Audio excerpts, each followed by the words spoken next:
Hello and welcome to Fight Network Boxing Weekly. Corey Erdman and Morgan Campbell here with you. Morgan, go ahead and ring that bell. And we are off and running. And Morgan, this weekend illustrated why you shouldn't submit your ballot for Fight of the Year, for Fighter of the Year, specifically Fight of the Year, before December 31st. We see this happen every single year. We saw it last year with Fighter of the Year, specifically when Naoya Inoue was left off of everybody's ballot, specifically the BWAA's, because they release it on like December 5th. And now fighting New Year's Eve?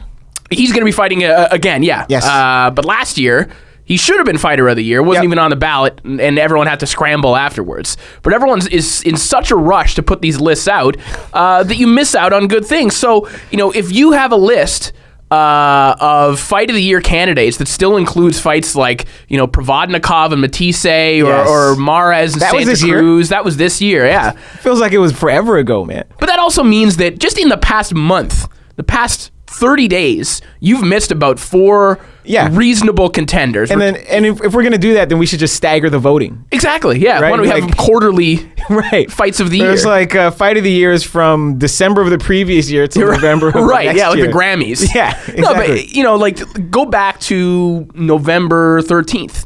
And if you want to include, we're talking about things that would maybe in the top 10 of the year. We have Cleverly Fonfara, maybe Kono and Kameda. We have Rodriguez Seals. Yes. We have Vargas and Miura. Yes. And now, just from this past weekend, we have Nonito Donaire and Cesar Juarez.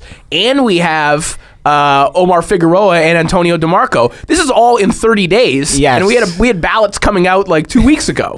I'm saying stagger it. Yeah. Stagger it. Just have write-in votes. These are real deal contenders. Yes. Both these fights that happened this past weekend. Which one do we want to talk about first? Let's start with Donaire. Because a lot of people, because it wasn't on network TV, maybe didn't get the attention that this fight deserved. And I think a lot of people went into it thinking, rightfully, that Donaire was just going to trounce this guy. And instead, we wound up getting a fight that we're going to be watching for years. Well, yeah, because you saw the first 3 or 4 rounds, it was the Nonito Donaire of old. And then after he twisted his ankle, it was just old Nonito Donaire. Yes. 2 vastly different fighters.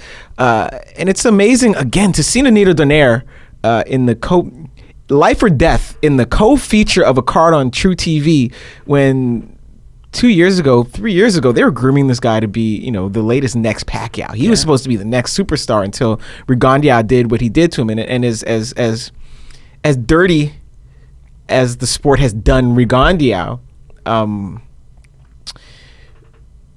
Nonito, he hasn't been like the victim of, his own promoter trying not to promote him. But still, the fall has been pretty precipitous. And this was just supposed to be a fight just to get Nonito a win and just to get him a belt and just to get him back on the scene. And then this happened. Yeah. And against a guy who... not just on paper, but just visually, was perfect for him. A guy who was just going to walk right at him. Cesar Juarez, remember your old Muay Thai coach who told you, you don't have to move your head, just move your hands? Yes. Just move your hands. Just move your hands and they'll think that you're moving your head. That's what Cesar Juarez does. Yeah. You watch him, he sort of shifts side to side, but really it's just his hands that are moving. And then every time his left hand moved, Donaire would just throw the right hand over the top. And they would, he's also one of those fighters who only moves his head when a punch is being thrown at him. Yes. So, he's not moving just in case he's not creating any kind of an illusion whatsoever. And he was getting credit for rolling with the punches. And really, he's just getting smoked with right hands. He was getting hit. What he should get credit for was his chin. Yes. And what he should be upset about is the knockdown. That was a knockdown. Yep, that was a knockdown. He knocked Donaire down. Yes, he did. Knocked him down. And the referee somehow makes the judgment call because he's in Nonito Donaire's, he's in his brain, in his central nervous system. That can't happen. Yeah, well, no, that was the ice that caused It's a banana peel. Right. Yeah. Even though half a second earlier you just got punched right in the face. That's a knockdown. That's a knockdown. And I found the scoring a little bit mysterious. And the scoring is bad when the Puerto Rican crowd boos on behalf of the Mexican fighter. Yes, right? Because they'll cheer against a Mexican fighter no matter who is there. Exactly. Regardless. They were cheering for Donaire. Like, hey, you're fighting against the Mexican? Hey, long live... You're Puerto Rican today. Yeah, long live Nonito. But, the second half of that fight, was Suarez. And we were talking about this offline. Because there's one thing to fall in stature, because there's some fighters who are still very good. They're just not promoted the way they used to be. But Donaire, in terms of just his performance, for him, when Anita Donaire fights Juarez, that's not supposed to be a fight of the year candidate. That should maybe be a knockout of the year candidate in Donaire's favor. It's not supposed to be a fight of the year candidate. But what Donaire, I'm guessing, and it's funny because when you watched the broadcast, the play-by-play guy, he's on script. He's got all the talking points, and he's also he's with the agenda, right? Because here's Donaire against not quite a journeyman, only because Juarez hasn't been around long enough to get the journeyman label, but not, an elite fighter. And Donaire is getting beaten all about the ring the second half of the fight.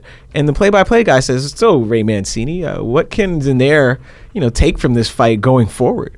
And Ray Mancini kind of has to set him straight. There's not a lot to take from this fight going forward. No. You're not a young fighter in your first tough fight. Exactly. You're an old guy. What there is to take going forward is that we talk about this all the time. This shouldn't have happened. Yeah, you either think about Cesar Juarez is not a guy who should do this to me. Yes, you either think about retiring or you just think about making sure that your matchmaking for the rest of your career, they find you people that, not that you think you can thrash, but that they know you can thrash. This is when they start making the calls, to Hungary or wherever. Latvia. Right. Yeah.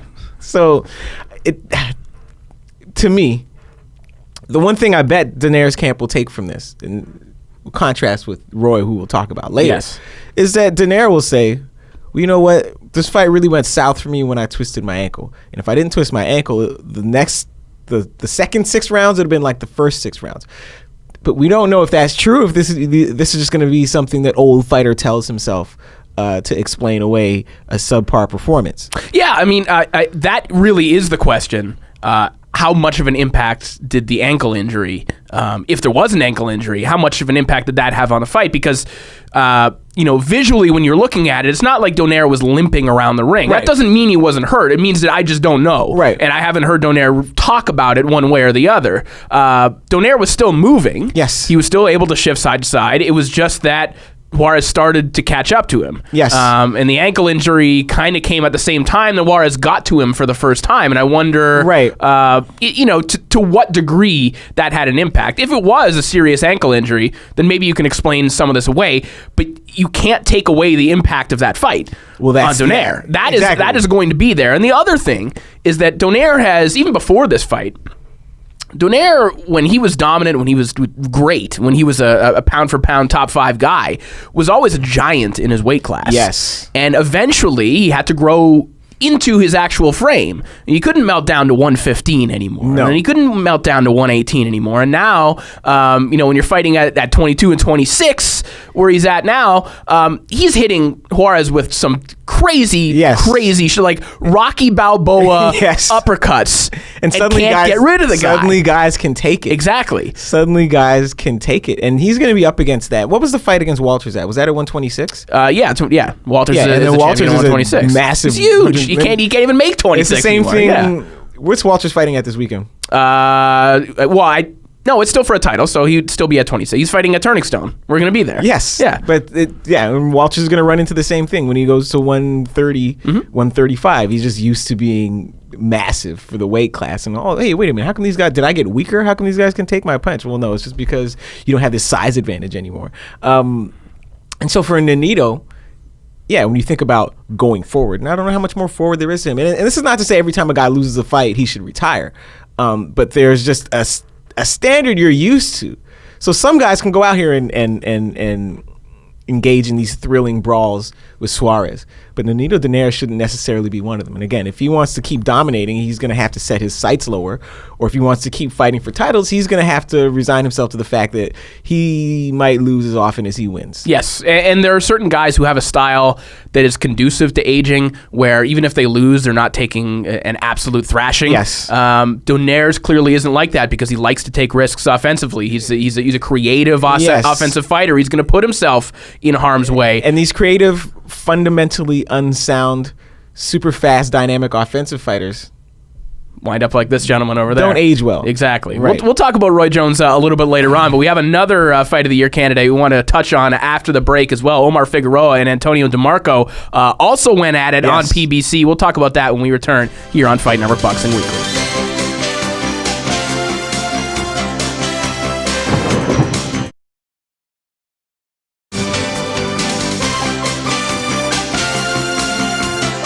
Welcome back to Fight Network Boxing Weekly. Corey Erdman and Morgan Campbell here with you. We talked about one Fight of the Year contender in the first block, Nonito Donaire and Cesar-Juarez. We also had another one on Saturday night on PBC, a little bit unexpectedly again, Omar Figueroa and Antonio DeMarco. We went into this fight again, rightfully thinking this was going to be a bit of a cakewalk for Omar Figueroa. It didn't look good on paper that you had a guy who had retired twice in the last calendar year and was being trotted out again. With the caveat, we did say that Figueroa always finds a way to make fights he does. harder on himself than we anticipate. And maybe that is because we expect more of Figueroa than what he is able to provide, or maybe it is because of what we're saying. He just eventually makes it harder on himself. In this way, he sort of did, because he didn't even come close to making the weight. Right. Not even close. Came into this fight, was it, 149? I mean, listen, Figueroa wants to campaign at 140.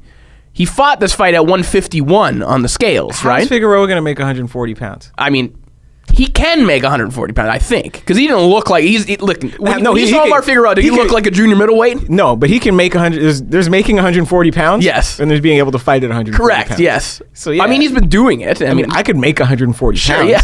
Right. Yeah. And then I'd be hospitalized for probably 2 weeks after. I could make the weight. That's one thing. But to ask me to go out and do something afterwards, that's something completely different. I mean, I think that Figueroa is still capable of that. He was dying to make lightweight. I think he still can make 140. At least that's what he's saying. That's where they're going to try and campaign him. But the fact that, I will say what's impressive is the fact that he came in at 151. So let's say 11 pounds over where his fighting weight should be, theoretically. And was still able to throw 1,200 punches.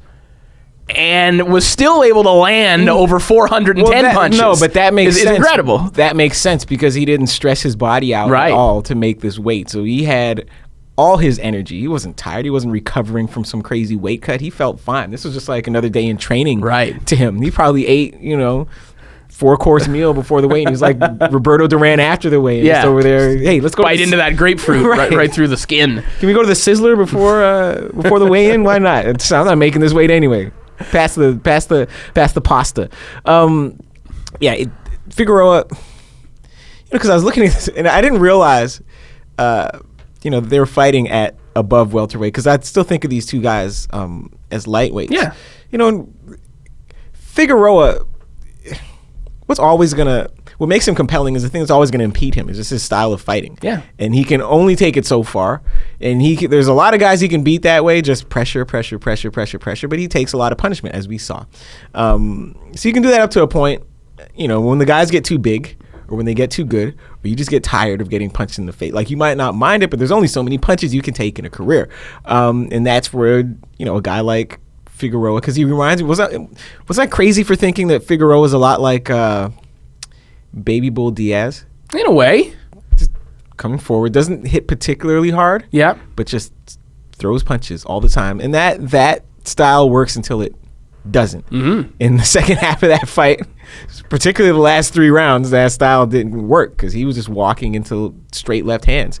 And DeMarco looked a lot fresher than I thought he would be. I was expecting... Maybe something to do with the weight also? Maybe. Because he's tall. Yes. He has a big frame, and he's been melting down to 35 and 40. Yes. Yeah, and both those guys, appeared comfortable. Neither of them appeared tired. But DeMarco... I saw the disappointment, in his camp when they announced the decision, but he didn't win the fight. He lost too many of the early rounds, but he finished strong. And if they fight again... They're a 15-round fight. Right, well, exactly. We always like to say. Exactly. If boxing were still real and it were 15 rounds. Right. If it were a fight to the finish. Right, yeah. Right? Just fight until someone can't fight anymore, then DeMarco wins that fight. So if this was 1904, DeMarco wins that fight. But, it's 2015. And at this point, we all know what the limits are. And DeMarco, if he wants to win the fight, he has to step it up a little bit earlier because he clearly had it in him. Yep. I guess this probably means that DeMarco won't think about retirement again. I mean, because he turned in an impressive performance. Probably in his mind believes that he could have or should have won that fight. And maybe does have a little something left in the tank for maybe a prospect at 147. Maybe he can take one of those guys down. Yeah, well, DeMarco, I feel like, has maybe positioned himself to lose for big money to someone who's better than Figueroa is. Or... he and Figueroa could just decide this is the level at which we compete. It could be like Gaddy Ward. Right? Let's do it again. Neither of us are elite, but we're good for each other. And you could build, because if Uncle Al Heyman decides to make this rematch, which of these PBC properties is going to turn that down? Sure, yeah. Nobody will ever turn that down. Well, exactly. Yeah. And you'll get decent ratings because you'll be able to say, hey, wait a minute, Fight of the Year candidate last time out, watch it again. And it's a reply, it's a rejoinder to all these people who keep saying, who parachute into one PBC broadcast, say this fight's boring, this fight's a mismatch, therefore the entire series isn't worthwhile. I'm like, no. If you guys watch at the right times, and we can't always predict when it's going to be a great fight, but the last one between these two was great. Let's watch it again. And they could build. I don't know which scenario is more lucrative for those guys. Becoming the big fish in the PBC on NBC pond, or saying, you know what, let me go fight some better contender. I will lose, but I'll get good money. I don't know which of those is better for those guys. Yeah, I don't know. I mean, I know there were rumblings, and again, all conducive upon Figueroa being able to get back down to that weight, but there were rumblings about Figueroa maybe facing Adrian Broner for his 140-pound title, and that would be a fantastic fight. Yes, it would. I mean, that is a wonderful meshing of styles. Yes. Because Broner doesn't really move around all that much. You would prefer to stand in front of you if he could.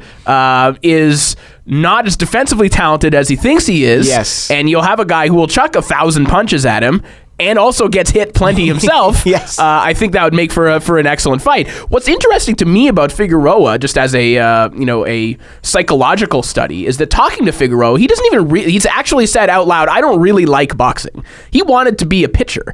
He was a pretty good high school pitcher who threw 90 miles an hour, and he just happened to be good at boxing. He doesn't really care about world title belts. He cares about making money, and he's one of those people who just likes to be challenged at things. Like whatever the challenge is, if you tell him go and climb that rock wall, like that will excite him. It doesn't really matter what it is athletically. That's what he'll go and do. So for him, I find it fascinating that he'll get himself involved in these types of fights, but his heart maybe isn't really all the way in. And I find the motivation that he has, wherever it comes from, to be fascinating. He doesn't fight like a guy who doesn't like That's boxing. what I mean. Yeah, it's really strange. Because you see the guys that don't like boxing and who are in it just because they happen to be great at it. They would have taken a knee in the 7th round of that, man.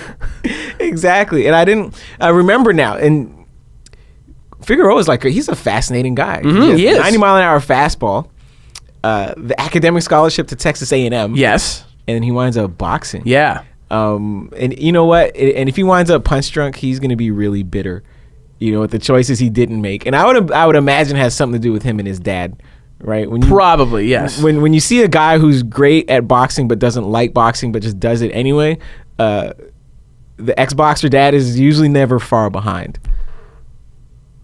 Pointing at Roy Jones Jr. Yep. Very, very similar scenario. Exactly. A guy that didn't necessarily want to box, but is now doing it for far too long. And we'll get into that on the other side of the break. One anecdote I want to drop in there before we hit this break. Yep. Maybe the weight troubles for Figueroa. Speaking of being a fascinating guy, remember he eats all of his meals at the local diner in Weslaco, Texas, and they're the ones who cook for him. Well, that explains almost everything. There we go. We'll talk about Roy Jones Jr. when we come back. There's lots to discuss on that front. We'll be right back here on Fight Network Boxing Weekly.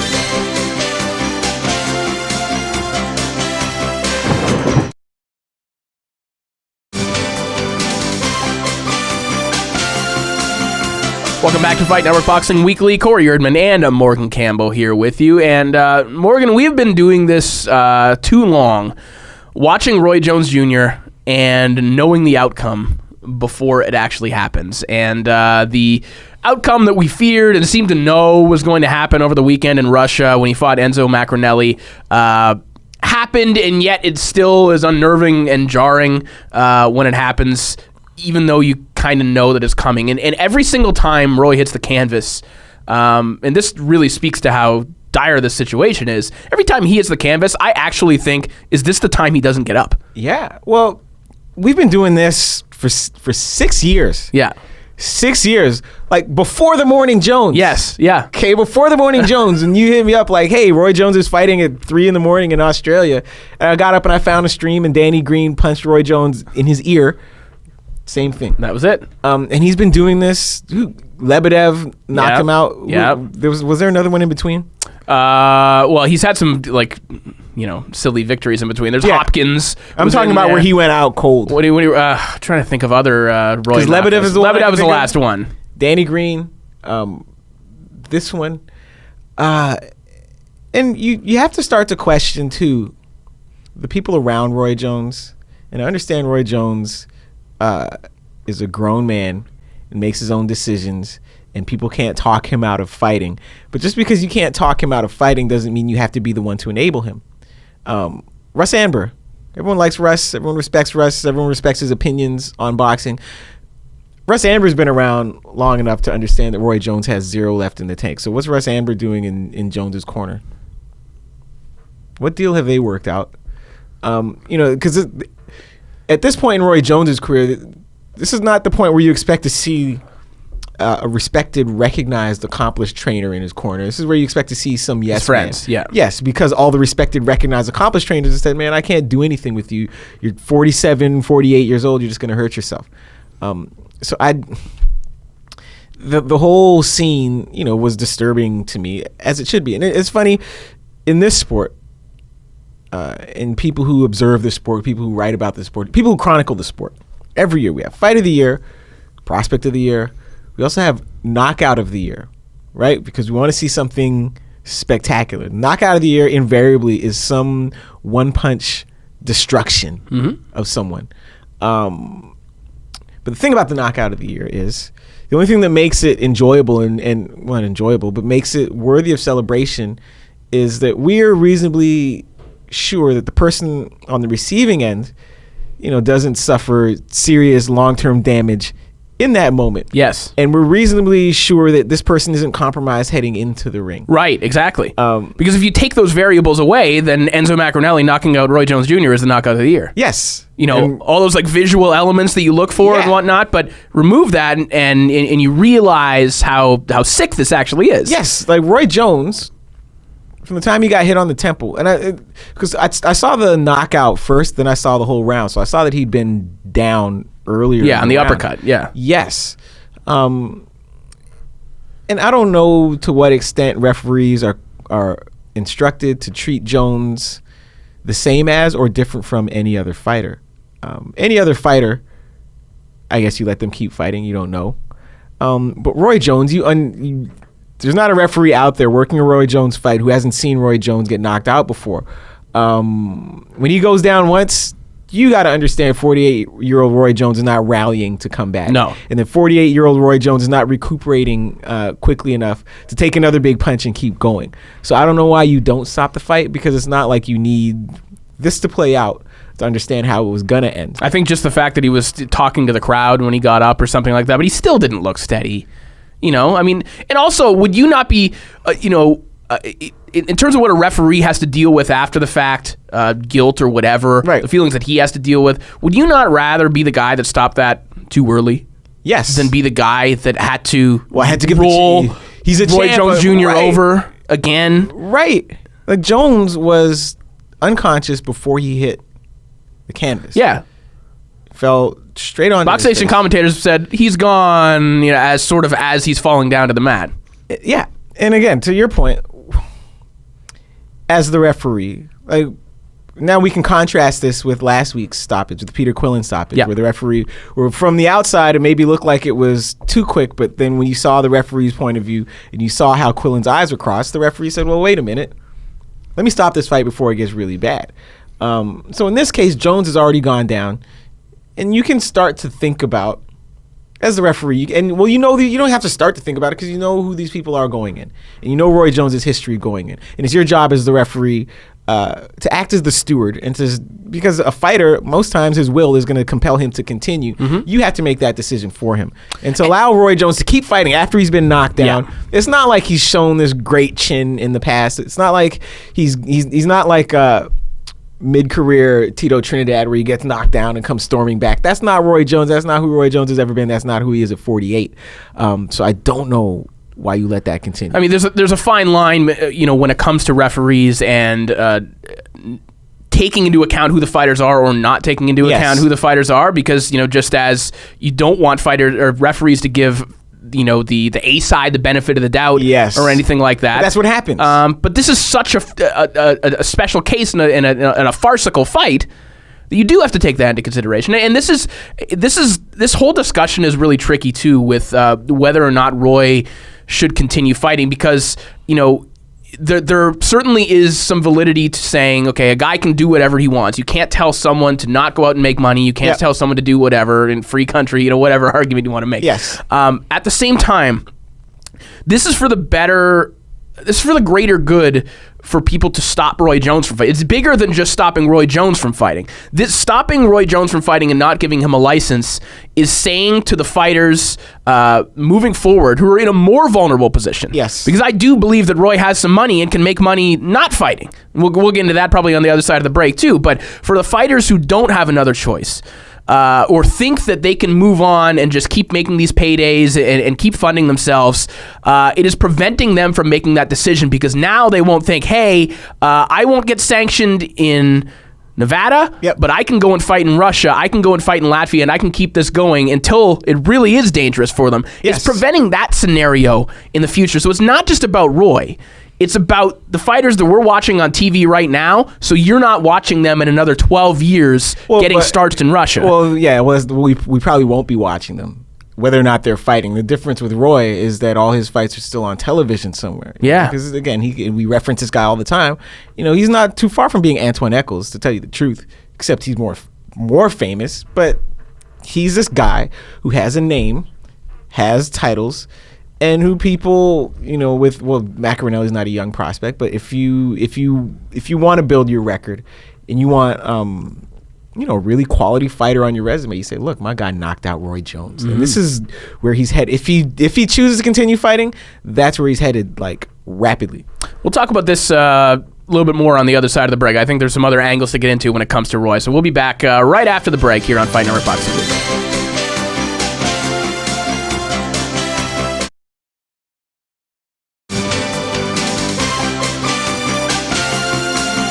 Welcome back to Fight Network Boxing Weekly. Corey Erdman and Morgan Campbell here with you. And the question of the day here on the program is, why exactly does Roy Jones Jr. keep fighting? And I think there's a psychological study to be had here, and our man Bryn Jonathan Butler sort of delved into that a little bit in his long-form article on Bleacher Report. We'll maybe talk about that as well. But in the last segment, you mentioned that Roy Jones isn't far off from being Antoine Eccles, and certainly I think in his physical state and what he's able to provide in the ring and what he's able to provide in terms of being an opponent is pretty much the same at this point, which is crazy to think, but it's true. I think what is strange about Roy, and I don't know if this makes it better or worse, is with Eccles. Eccles will get calls from promoters, in Hammond, Indiana, who need a victory, and they call Antoine Eccles, and he comes in, doesn't make a whole lot of money, and gets knocked out every single time.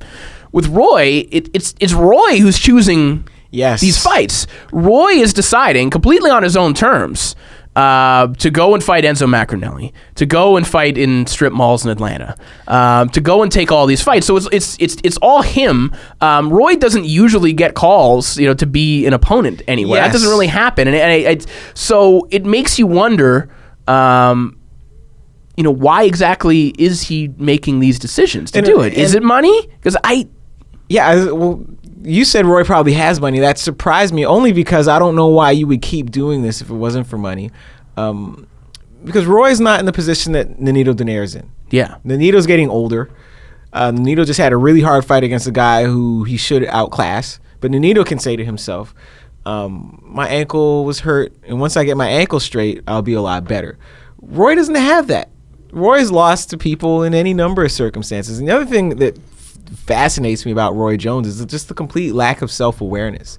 Because, again, you would think, because there's certain fighters, and again, we talk about reaching a certain age, realizing you can't beat one level of fighter, and if you want to keep fighting, hey, I'm not going to tell you to retire. If you want to keep fighting, you have to just find worse fighters.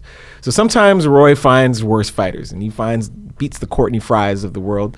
But then, for whatever reason, it hasn't clicked into him that anyone in his 30s, anyone who has an actual respectable body of work, is too tough a task for him.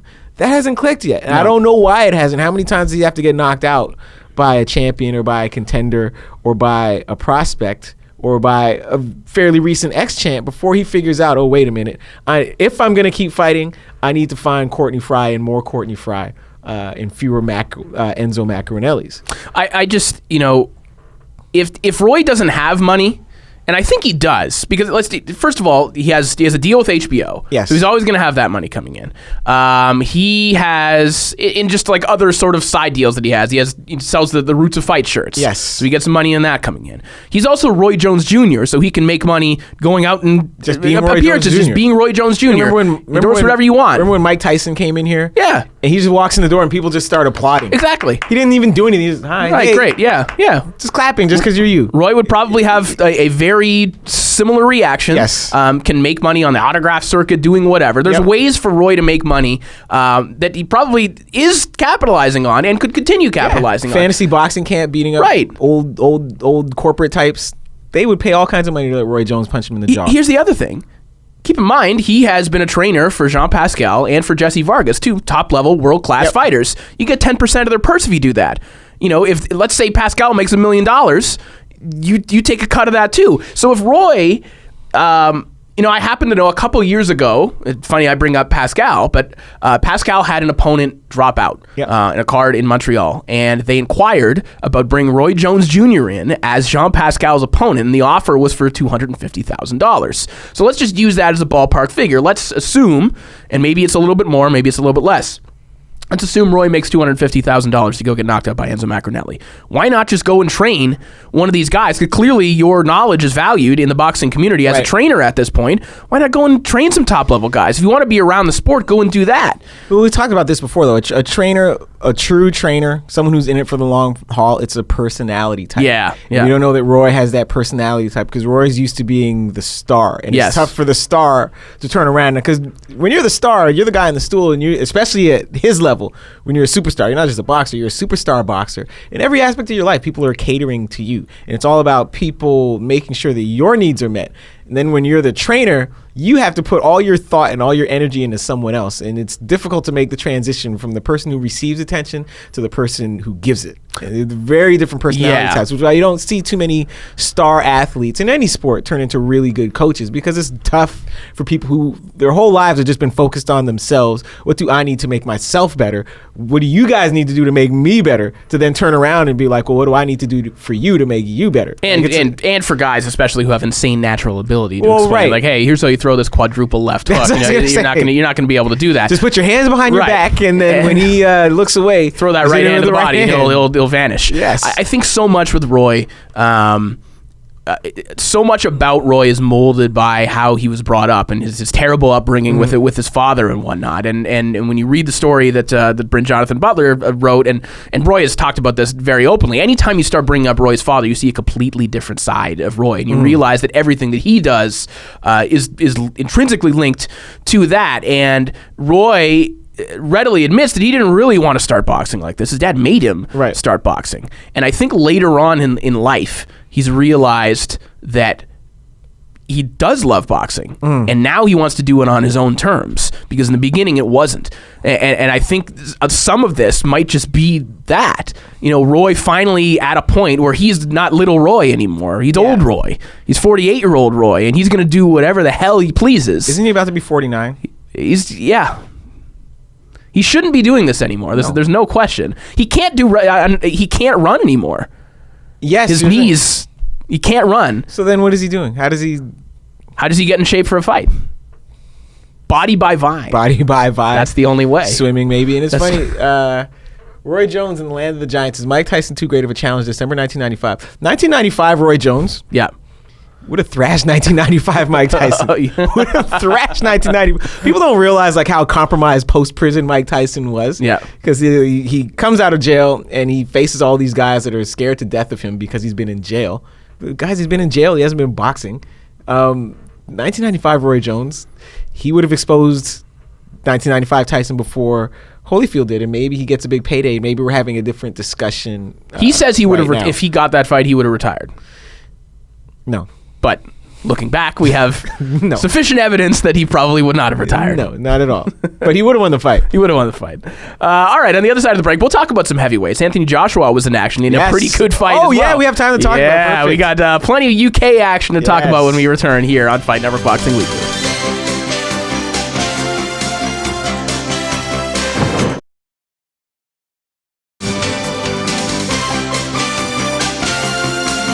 Welcome back to Fight Network Boxing Weekly. Corey Erdman and Morgan Campbell here with you. Plenty of action in the United Kingdom over the weekend as well with Anthony Joshua's victory over Dillian Whyte.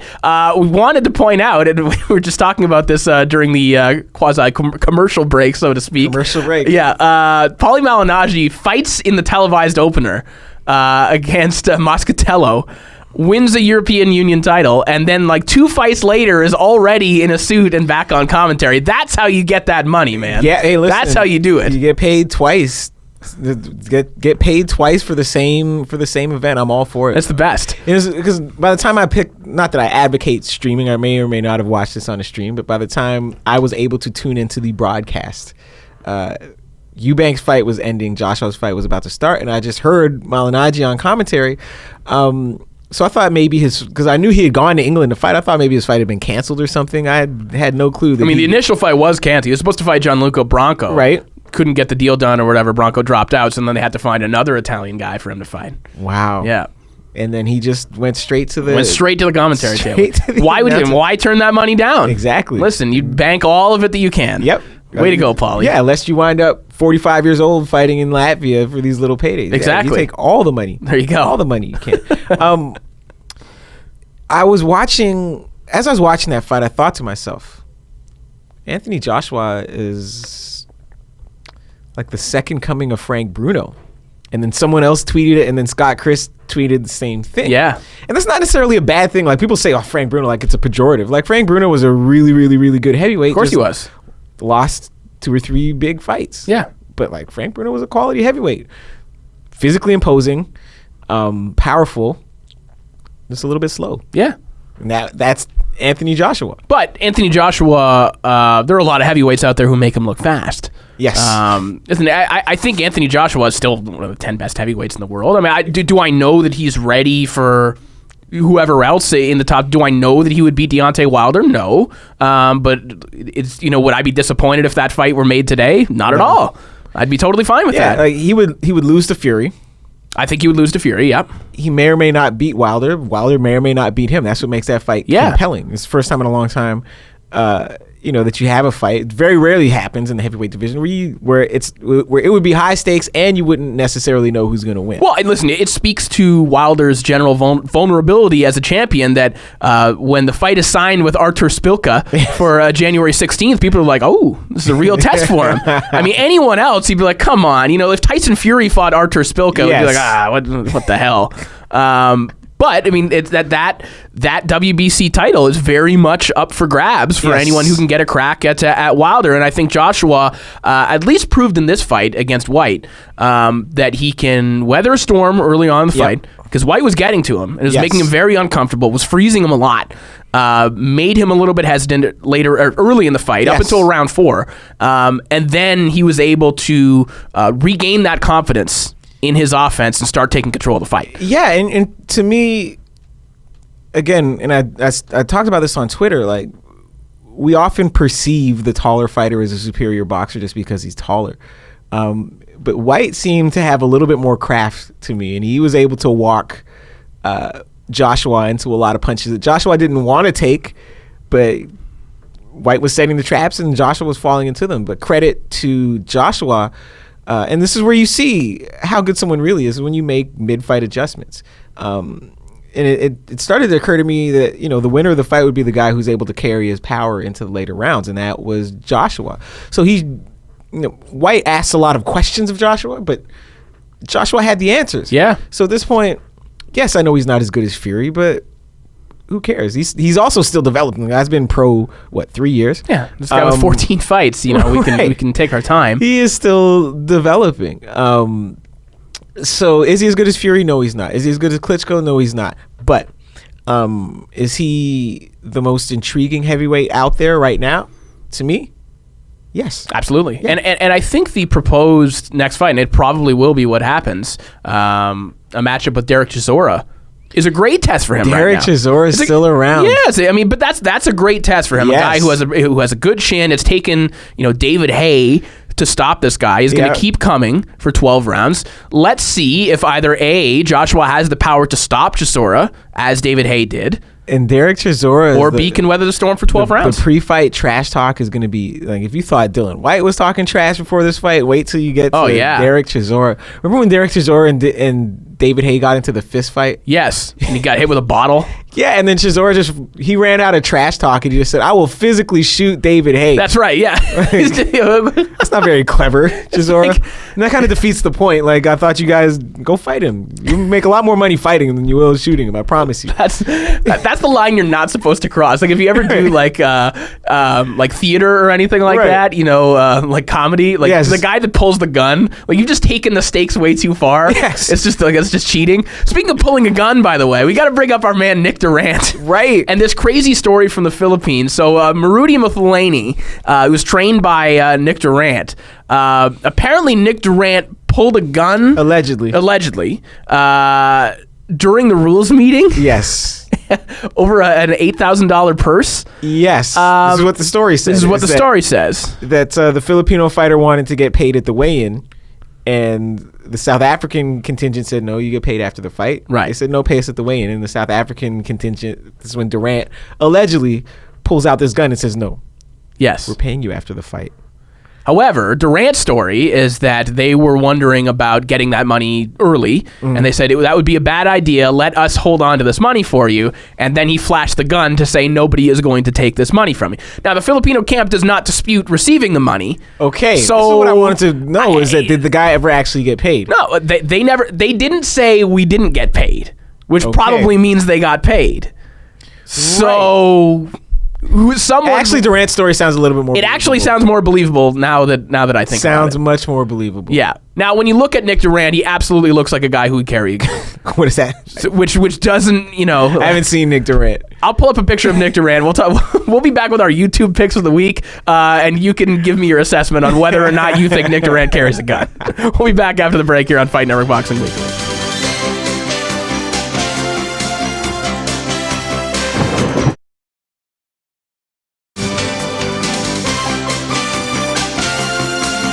Welcome back to Fight Network Boxing Weekly. Corey Erdman and Morgan Campbell here with you. Morgan, what do you think? Nick Durant carries a gun, yes or no? I can see it. Yep. I can see it. Again, I can absolutely just looking at Nick Durant, I think it's very plausible that he is carrying a gun. B, I wouldn't be shocked if Nick Durant pulled a gun for malicious reasons. That I don't know. Not saying that he did one way or the other. I'm saying I wouldn't be surprised if it happened. He does look like a guy who would have a gun in his duffel bag. 100%. Yeah. All right. It is time for our YouTube picks of the week. People have been asking for us to send out the playlist. We'll send it out a little bit more often. That way everyone can get their hands on it. Okay. I just mistakenly, I was thinking of what my Closet Classic would be for this week. Completely stumbled upon an anniversary. So at the time when you see this video, probably be December 16th. Yep. That will mark the anniversary of Zach Padilla versus Sucre Ray Oliveira. Whoa. The CompuBox Classic. I was going to say. Yes, they combined to throw 3,020 punches in this fight. Padilla, somewhere in the neighborhood of 1,300. Oliveira in like the 1,400 range himself. Absolute madness on Top Rank Boxing. You have to watch this fight. Sucre Ray might still be out somewhere trying to fight. I heard the Sucre Ray is trying to get a fight in February. Roy, please stop. Yeah, Ray, please stop. Ray, please stop. Please stop. Don't come back. Let this fight live on. Yes. Don't let people see you looking the way that you're going to look. My YouTube classic, because it's an anniversary of sorts. It was around this time of year, 1998. It was an HBO fight. Floyd Mayweather, Pretty Boy Floyd Mayweather against Angel the Devil Manfredi. So this was, I think, a 130-pound unification fight. Manfredi's coming off of wins over Arturo Gatti. Manfredi actually, because at this fight, because Mayweather's like still this fresh-faced kid. I remember living in Chicago at the time, and Manfredi's from Northwest Indiana, just across the border. So there was all this Manfredi-centric coverage, and the way like reading the especially the print media coverage heading into this fight, you would have thought like Manfredi was going to tear Floyd Mayweather in two. He had all the hoopla. Yes, he came out with Kid Rock. Kid Rock rapped in the ring. Now, when you watch this fight, you will see this is the first time anyone saw Kid Rock.